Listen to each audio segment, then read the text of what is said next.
The Goose-Girl by Anonymous. The king of a great land died, and left his queen to take care of their only child. This child was a daughter, who was very beautiful, and her mother loved her dearly and was very kind to her. When she grew up, she was betrothed to a prince who lived a great way off, and as the time drew near for her to be married, she got ready to set off on her journey to his country. The queen, her mother, packed up a great many costly things, jewels, gold and silver trinkets, fine dresses, and in short, everything that became a royal bride. She gave her a waiting maid to ride with her and give her into the bridegroom's hands, and each had a horse for the journey. The princess' horse was called Falada and could speak. When the time came for them to set out, the aged mother went into the princess's bedchamber, took a knife, and having cut her finger till it bled, let 3 drops of the blood fall upon a handkerchief, and gave it to the princess, saying, "Take care of it, dear child, for it is a charm that may be of use to you on the road." PG 141. They all took a sorrowful leave of the princess, and she put the handkerchief into her bosom, got upon her horse, and set off on her journey to her bridegroom's kingdom. One day as they were riding along by a brook, the princess began to feel very thirsty, and said to her maid, "Pray get down, and fetch me some water in my golden cup out of yonder brook, for I want to drink." "Nay," said the maid, "if you are thirsty, get off yourself and stoop down by the water and drink. I shall not be your waiting maid any longer." The princess got down, and knelt over the brook and drank, for she was frightened, and dared not bring out her cup, and she wept and said, "Alas, what will become of me?" The 3 drops of blood answered her, and said. The princess was very gentle and meek, so she said nothing to her maid's ill behavior, but got upon her horse again. They all rode further on their journey, till the day grew so warm and the sun so scorching that the bride began to feel very thirsty again, and at last, when they came to a river, she forgot her maid's rude speech and said, PG 142, "Pray get down, and fetch me some water to drink in my cup." But the maid answered her, and even spoke more haughtily than before, "Drink if you will, but I shall not be your waiting maid." Then the princess got off her horse, and lay down, and held her head over the running stream, and cried and said, "What will become of me?" And the drops of blood answered her again as before. As the princess leaned down to drink, the handkerchief on which was the blood fell from her bosom and floated away on the water, but the princess was so frightened that she did not notice it. Her maid, however, saw it, and was very glad, for she knew the charm, and she saw that the poor bride would be in her power now that she had lost the drops of blood. So when the bride had done drinking, and would have got upon Falada again, the maid said, "I will ride upon Falada, and you may have my horse instead." So the princess was forced to give up her horse, and soon afterwards to take off her royal clothes, and put on her maid's shabby ones.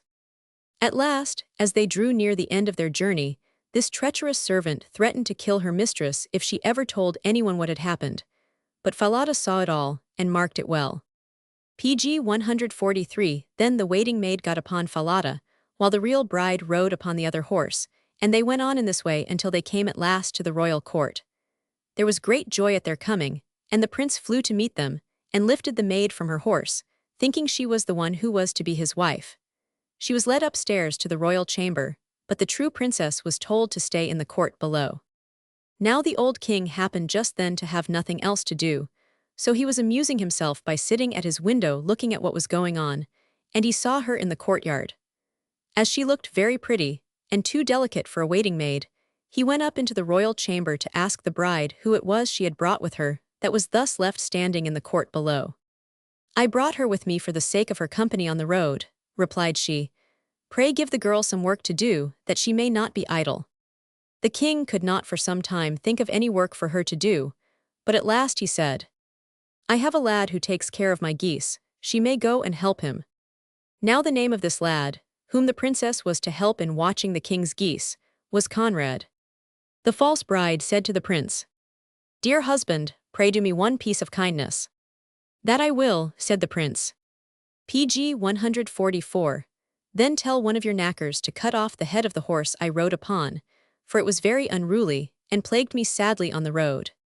In reality, she was very much afraid lest Falada should some day or other speak, and tell all that she had done to the princess.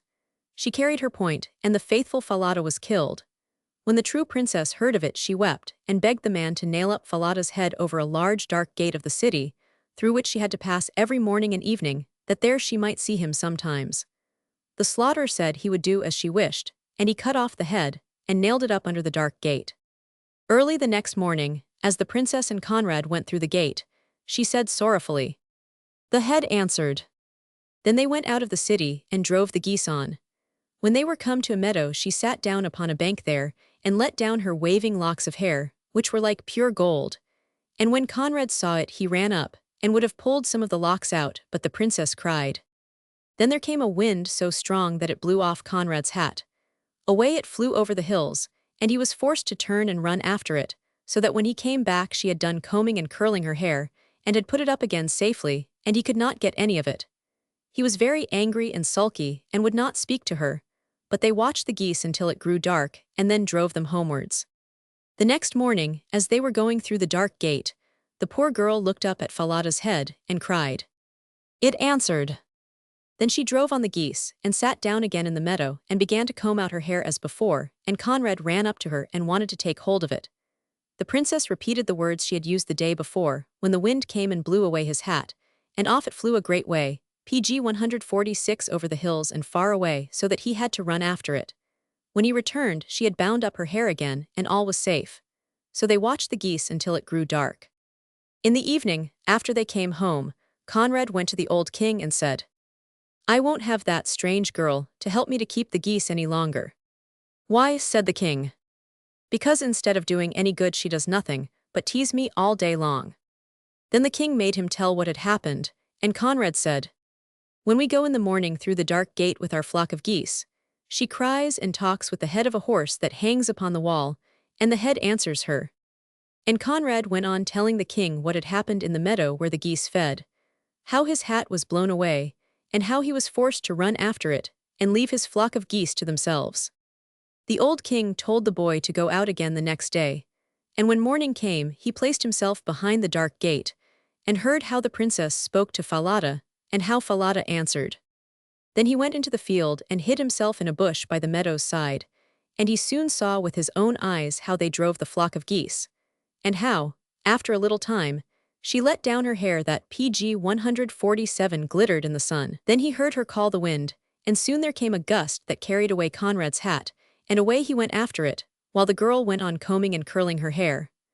All this the old king saw, so he went home without having been observed, and when the Goose-Girl came back in the evening, he called her aside and asked her why she did so. She burst into tears and said, That I must not tell you nor any man, or I shall lose my life. The old king begged hard, but she would tell him nothing. Then he said, If you will not tell me thy story, tell thy grief to the iron stove there. And then he went away. Then the princess crept into the stove, and weeping and lamenting, she poured forth her whole heart, saying, I am alone in the whole world, though I am a king's daughter. A treacherous waiting-maid has taken my place and compelled me to put off my royal dress, and even taken my place with my bridegroom, while I have to work as a goose-girl. If my mother knew it, it would break her heart. The old king, however, was standing by the stove, listening to what the princess said, and overheard it all. He ordered royal clothes to be put upon her, and gazed at her in wonder, she was so beautiful. Then he called his son, and told him that he had only a false bride, for that she was merely the PG 148 waiting-maid, while the true bride stood by. The young prince rejoiced when he saw the princess's beauty, and heard how meek and patient she had been, and the king ordered a great feast to be got ready for all his court. The bridegroom sat at the top of the table, with the false princess on one side and the true one on the other, but the waiting-maid did not recognize the princess, for her beauty was quite dazzling. When they had eaten and drunk, and were very merry, the old king said he would tell them a tale. So he began, and told all the story of the princess, as if it were a tale he had heard, and he asked the waiting woman what she thought ought to be done to anyone who behaved so badly as the servant in the story. Nothing better, said the false bride, than that she should be thrown into a cask stuck round with sharp nails, and that 2 white horses should be put to it, and should drag it from street to street till she were dead.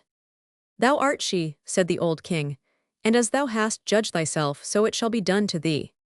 Then the young prince was married to his true wife, and they reigned over the kingdom in peace and happiness all their lives. PG 149.